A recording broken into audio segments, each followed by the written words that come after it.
गरिराख्नु भएको छ। एकजना कमरेड चाहिँ ब्रिगेड भिसी पश्चिमको हुनुहुन्छ, उहाँ चाहिँ गुराँस इन्डियामा गएर क्यान्सरको उपचार गरिराख्नु भएको छ। र यसको निम्ति पनि हामीले यो जनमुक्ति सेना स्थापनाको दिन आज हाम्रो चाहिँ यहाँ उपस्थित हामीले पार्टी कार्यालयमा नेपाली कम्युनिस्ट पार्टीको केन्द्रीय कार्यालयमा कार्यक्रम गरेका छौँ।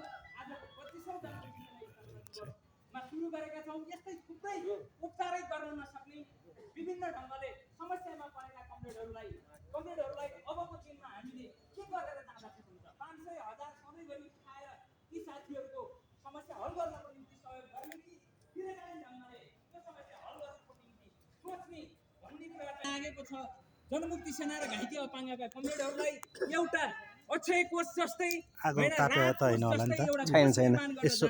छ।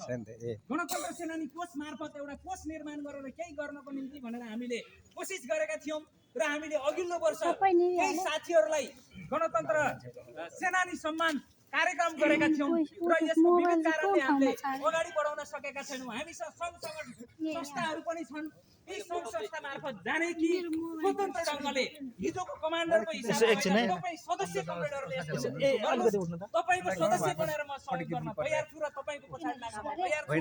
तर सदाबहार सधैँभरि दुनियाँको अगाडि बाहिर चाहिँ अरूको अगाडि रोएर दुनियाँले चाहिँ यसो गरेर उपचार गरेन भनेर हिँड्नुभन्दा एउटा अक्षय कोष निर्माणको निम्ति अथवा राहत कोष निर्माणको निम्ति तपाईँ कमरेडहरूले सहयोग गर्नुपर्छ र नेता कमरेडहरूले पनि सहयोग गर्नुपर्छ र सदस्य स्तरबाट हिजोको कमान्डरको हिसाबले होइन, तपाईँ सदस्य कमरेडहरू को अगाडि बढ्नुहुन्छ अगाडि बढ्नुहोस्।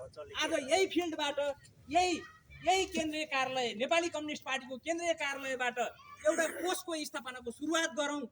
अहिले भर्खर चाहिँ के अरे 500 गरेर गर्नुहोस्, यति नै गर्नुपर्छ भन्ने छैन। रामकुमार पौडेल लगायत गुराँस लगायतका क्यान्सर पीडित तत्काल क्यान्सर पीडित कमरेडहरूलाई सहयोग गर्नको निम्ति नाम लेखाएर सहयोग